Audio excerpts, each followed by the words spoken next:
Mayor হিসেবে ইশরাককে শপথ পড়াতে বাধা নেই, রিট খারিজ হাইকোর্টের। আদেশের বিরুদ্ধে আপিল করবেন রিটকারী। বৃষ্টি উপেক্ষা করে কাকরাইলে অবস্থান নিয়েছেন ইশরাকের অনুসারীরা। সাম্য হত্যার বিচার দাবিতে শাহবাগে ছাত্রদলের বিক্ষোভ।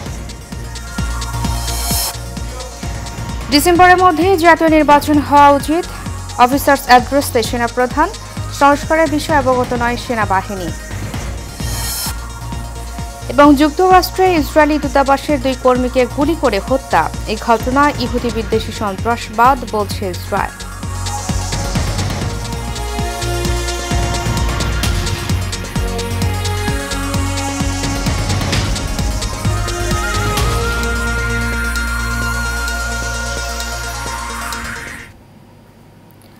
স্বাগত এশিয়ান নিউজে, সাথে আছি আমি উর্মি আক্তার। এতক্ষণ শুনছিলেন বিআরবি কেবল ইন্ডাস্ট্রিজ লিমিটেড সংবাদ শিরোনাম। এবারে চলে যাব পুরো খবরে। বিএনপি নেতা ইশরাক হোসেনকে ঢাকা দক্ষিণ সিটি কর্পোরেশন ডিএসসিসির মেয়র হিসেবে শপথ না পড়ানোর নির্দেশনা চেয়ে দায়ের করা রিট খারিজ করেছেন হাইকোর্ট। বৃহস্পতিবার বিচারপতি মোহাম্মদ আকরাম হোসেন চৌধুরী ও বিচারপতি দেবাশিস রায় চৌধুরীর হাইকোর্ট বেঞ্চে আদেশ দেন। এই আদেশের ফলে ইশরাক হোসেনকে শপথ দিতে বাধা নেই বলে জানিয়েছেন আইনজীবীরা। 2020 সালের 1 ফেব্রুয়ারি ঢাকা দক্ষিণ সিটির নির্বাচন হয়। বিএনপির ইশরাক হোসেনকে পৌর 2 লাখ ভোটের ব্যবধানে হারিয়ে আওয়ামী লীগের শেখ ফজলে নূর তাপস মেয়র হন। গত 27 মার্চ ঢাকা দক্ষিণ সিটি কর্পোরেশনের 2020 সালের নির্বাচনে ফজলে নূর তাপসকে বিজয়ী ঘোষণার ফল বাতিল করে বিএনপি নেতা ইশরাককে মেয়র ঘোষণা করেন ঢাকার প্রথম যুগ্ম জেলা জজ ও নির্বাচনী ট্রাইব্যুনালের বিচারক মোহাম্মদ নুরুল ইসলাম। ট্রাইব্যুনালের রায়ের অনুলিপি পেয়ে গত 22 এপ্রিল গেজেট প্রকাশের বিষয়ে আইন মন্ত্রণালয়ের পরামর্শ চায় সাংবিধানিক সংস্থাটি। এরপর 27 এপ্রিল ইশরাক হোসেনকে ঢাকা দক্ষিণ সিটি কর্পোরেশনের ডিএসসিসির নতুন মেয়র ঘোষণা করে গেজেট প্রকাশ করে নির্বাচন কমিশন ইসি।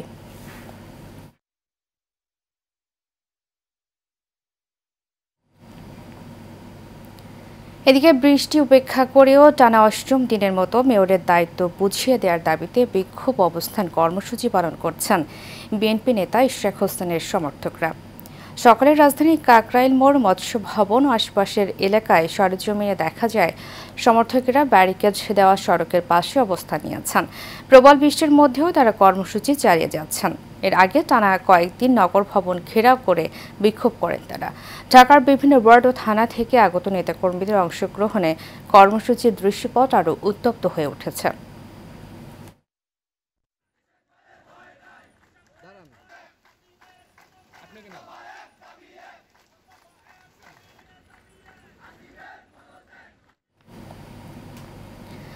ঢাকা বিশ্ববিদ্যালয়ের ছাত্রদল নেতা শাহরিয়ার আলম সাম্য হত্যার বিচার দাবিতে রাজধানীর শাহবাগ মোড়ে অবস্থান নিয়েছেন সংগঠনটির নেতাকর্মীরা।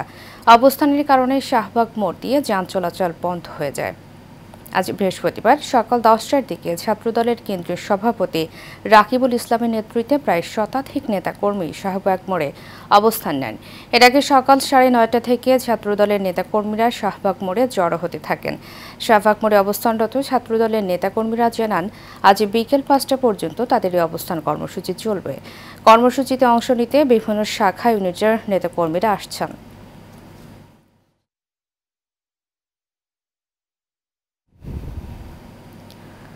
আগামী ডিসেম্বরের মধ্যে জাতীয় নির্বাচন হওয়া উচিত বলে মনে করেন সেনাবাহিনীর প্রধান জেনারেল ওয়াকারুজ্জামান। তিনি বলেন, এ বিষয়ে তার অবস্থান আগের মতোই। দেশের ভবিষ্যৎ পথ নির্ধারণের অধিকার একটি নির্বাচিত সরকারেরই রয়েছে। বুধবার ঢাকা সেনানিবাসে সেনা প্রাঙ্গণে অফিসার্স অ্যাড্রেসে সেনাপ্রধান এসব কথা বলেন। ঢাকায় অবস্থানরত সেনাবাহিনীর বিভিন্ন পর্যায়ের কর্মকর্তারা এতে অংশ নেন। মিয়ানমারের রাখাইন রাজ্যে মানবিক করিডর সংক্রান্ত এক প্রশ্নের জবাবে সেনাবাহিনীর প্রধান বলেন, রাখাইন রাজ্যে মানবিক করিডর বিষয়ে সিদ্ধান্ত একটি নির্বাচিত সরকার থেকেই আসতে হবে। এ সময় তিনি মব ভায়োলেন্স নিয়ে বলেন, সংঘবদ্ধ জনতার নামে বিশৃঙ্খলা বা সহিংসতা আর সহ্য করা হবে না। সংস্কার প্রসঙ্গে জেনারেল ওয়াকারুজ্জামান বলেন, কি সংস্কার হচ্ছে, কিভাবে হচ্ছে, এ বিষয়ে তার কিছু জানা নেই। এ বিষয়ে তার সঙ্গে কোনো পরামর্শ বা আলোচনা করা হয়নি।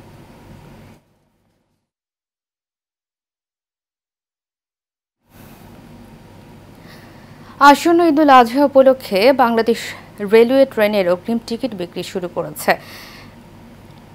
আজ দেয়া হচ্ছে আগামী ১ জুনের টিকিট। তবে স্টেশনের কাউন্টারে কোনো টিকিট বিক্রি হচ্ছে না।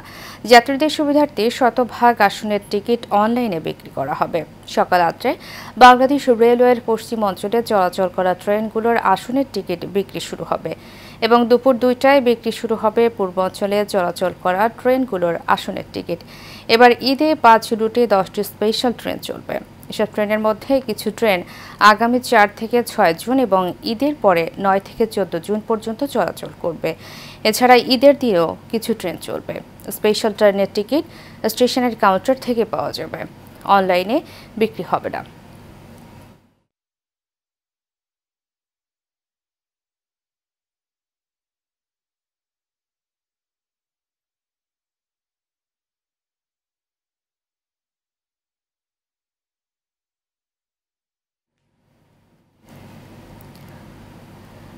পিস্তল, দেশীয় অস্ত্র, লাঠিসোঁটা নিয়ে রাতের আঁধারে অতর্কিতভাবে ঢাকা রিপোর্টার্স ইউনিটিতে ডিআরইউয়ে হামলা চালিয়েছে জাকির হোসেন নামে এক সন্ত্রাসী ও তার অনুসারীরা। এ সময় ডিআরইউর সভাপতি আবু সালেহ আকন, দপ্তর সম্পাদক রফিক রাফি, সদস্য মশিউর রহমান, মাহবুব হাসান, দেলোয়ার মহিন, মফিজুল সাদিক সহ অনেক সাংবাদিক আহত হয়েছেন। পরে পুলিশ এসে পরিস্থিতি নিয়ন্ত্রণে আনে। বুধবার রাতে হঠাৎ করে এই হামলা চালানো হয়। ডিআরইউ কার্যালয়ের সামনে থেকে চেয়ারম্যান টি স্টল নামে একটি দোকানের মালামাল তারা লুট করে নিয়ে যায়। ৫০,০০০ টাকার মালামাল সহ দোকানটি গায়েব করে দেয় জাকির হোসেন ও তার অনুসারীরা। দোকান লুটের বিষয়ে ডিআরইউ এর সিনিয়র সদস্য মশিউর রহমান জানতে চাইলে পূর্ব পরিকল্পিতভাবে তার উপর আক্রমণ চালানো হয়। ডিআরইউ এর সভাপতি সহ উপস্থিত নেতৃবৃন্দ এই ঘটনার প্রেক্ষিতে ঘটনাস্থলে ছুটে যান। পরে এই হামলার ঘটনা ঘটে।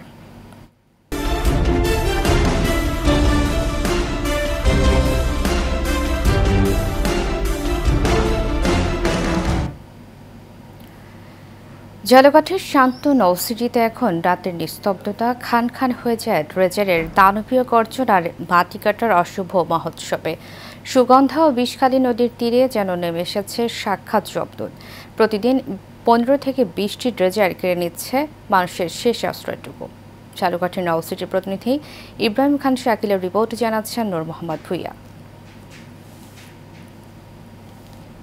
পরিণত হয়েছে রানাপাশা ও মোল্লারহাট ইউনিয়ন এবং নলছিটি পৌরসভার অনুরাগ দড়ির চর। ইতিমধ্যে রাজবাড়িয়া নদীর চর ও অনুরাগ দড়ির চর গ্রাম থেকে শতাধিক বসতভিটা নদীগর্ভে বিলীন। রানাপাশা ইউনিয়নের হদুরিয়া চরও একই ভয়াবহে পরিণতর দিকে ধাবিত।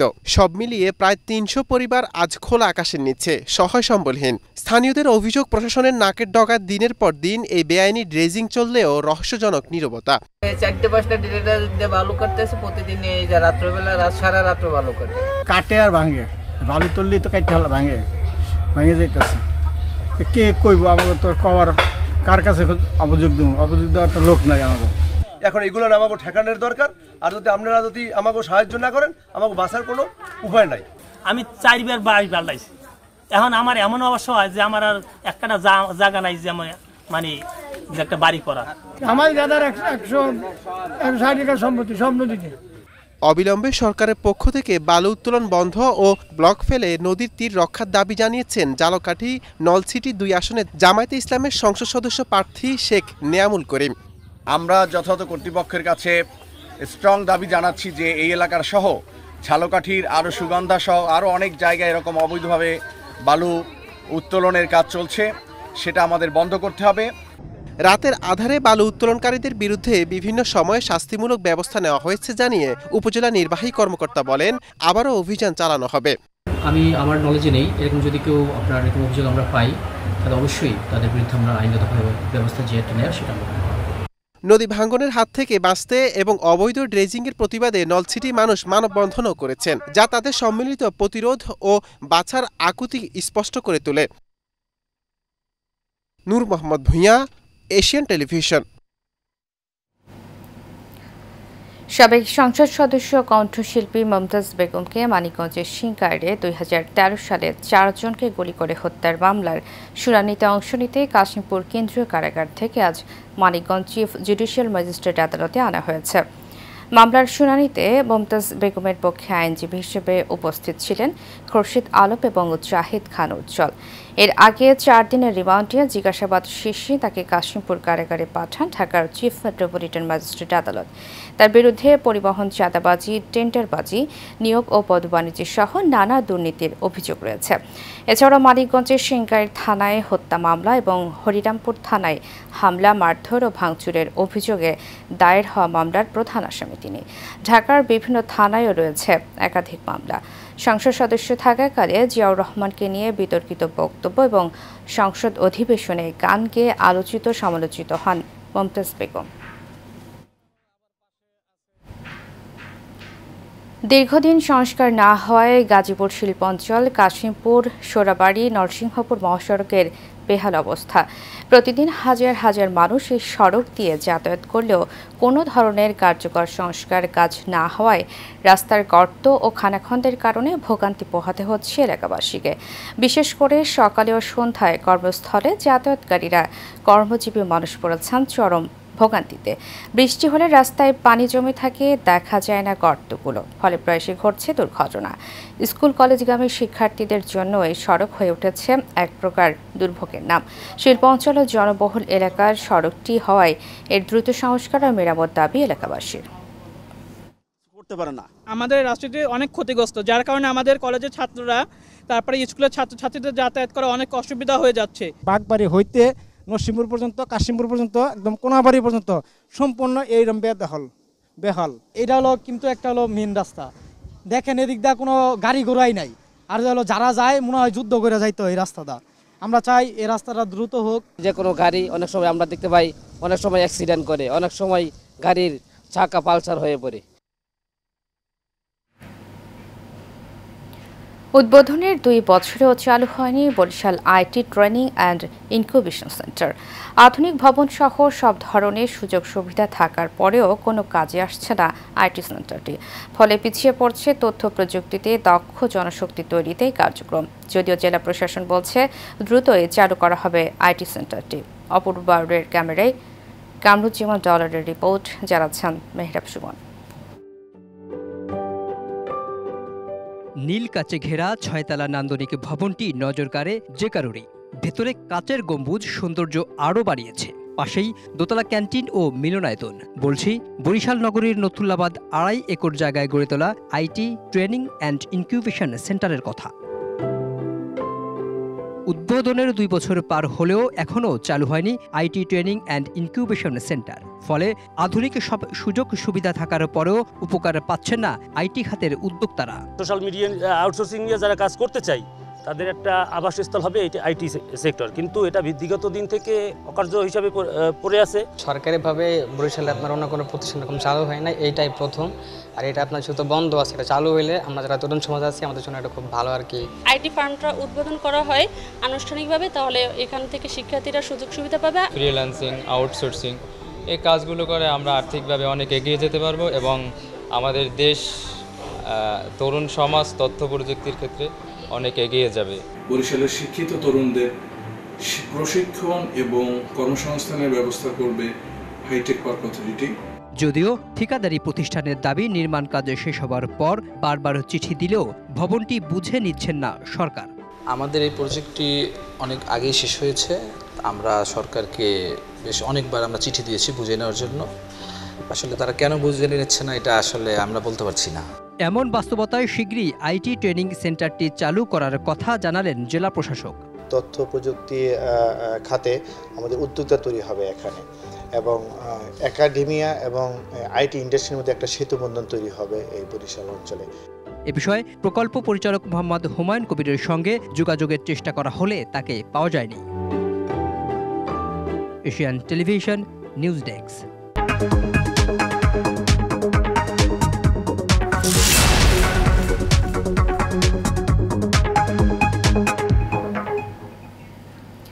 কোরবানির ঈদকে সামনে রেখে বরাবরের মতোই গরু প্রস্তুত করতে ব্যস্ত সময় পার করছেন কুষ্টিয়ার খামারিরা। প্রাকৃতিক পরিবেশে বাড়িতে গরু মোটা তাজা করছেন তারা। এখানকার দেশীয় গরু ঢাকা, চিটাগং সহ দেশের বিভিন্ন অঞ্চলে বিশেষ চাহিদা রয়েছে। সে চাহিদার যোগান দিতে জেলায় এবছর 2 লক্ষাধিক কোরবানির পশু প্রস্তুত করা হচ্ছে। হাসিবুর রহমান রেজুর রিপোর্টে আরও জানাচ্ছেন আনোয়ার রাজ, ক্যামেরায় ছিলেন হারুন রশিদ। আসছে কোরবানির ঈদ, তাই প্রাকৃতিক উপায়ে ও দেশীয় পদ্ধতিতে গরু মোটাতাজা করেছেন কুষ্টিয়ার খামারি। স্থানীয় চাহিদা মিটিয়ে ঢাকা সহ দেশের বিভিন্ন স্থানে সরবরাহ করা হবে এসব পশু। খামারি ও পশু পালনকারীরা বলছেন, খাদ্যের দাম বেড়েছে, তাই বাড়তি দামে পশু বিক্রয় করতে না পারলে লোকসান গুনতে হবে, হারাতে হবে পুঁজি। আমরা গরুকে সাধারণত ছাল, গুঁড়া, ফেসারি, ধানের গুঁড়া, চিকন চাল, মোটা ভুসি, বিচুলি ঘাস এগুলোই খাওয়াই। গরু লালন পালন করে এত খাদ্য খাওয়ায় যে দাম পাই না। এই বছরে খাদ্যদ্রব্য যেভাবে দাম গরু আসলে এই বছরে যদি আমরা যে গরুর দাম না পাই তাহলে আমরা খামারে তো সব শেষ হয়ে যাবে। সরকার আমাদের ন্যায্য মূল্য যদি এবার না দেয়, আমরা খামারিরা দেখা যাচ্ছে পথে বসে যাওয়ার মতন কায়দা হয়ে যাবে। জেলা প্রাণী সম্পদ কর্মকর্তা বলছেন, প্রাণী সম্পদ অফিসের সার্বিক তত্ত্বাবধানে এবার জেলার 18,000-এর বেশি খামারি 1 লাখের বেশি গরু ও 1 লাখ ছাগল এবং বেশ কিছু মহিষ প্রস্তুত করেছেন। আমি আশা করি আমাদের কুষ্টিয়ার চাহিদা পূরণ করে প্রতি বছরের নয় এ বছরও বাংলাদেশের অন্যান্য জায়গাতে আমরা অতিরিক্ত গবাদি পশু আমরা সরবরাহ করতে পারব। ভারতীয় গরু প্রবেশ না করলে এবার ভালো দাম পাওয়ার আশা খামারিদের। আনোয়ার রাজ, এশিয়ান টেলিভিশন। শেষ করব এশিয়ান নিউজ। তার আগে বিআরবি কেবল ইন্ডাস্ট্রিজ লিমিটেড সংবাদ শিরোনামগুলো জানাবো আরও একবার।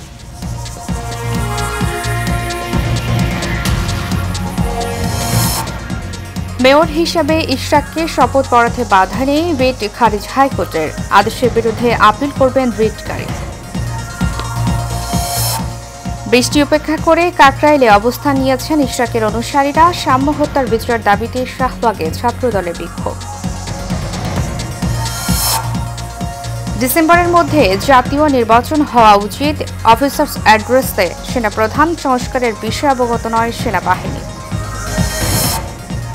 এবং যুক্তরাষ্ট্রে ইসরায়েলি দূতাবাসের 2 কর্মীকে গুলি করে হত্যা, এই ঘটনা ইহুদি বিদ্বেষী সন্ত্রাসবাদ বলছে ইসরায়েল।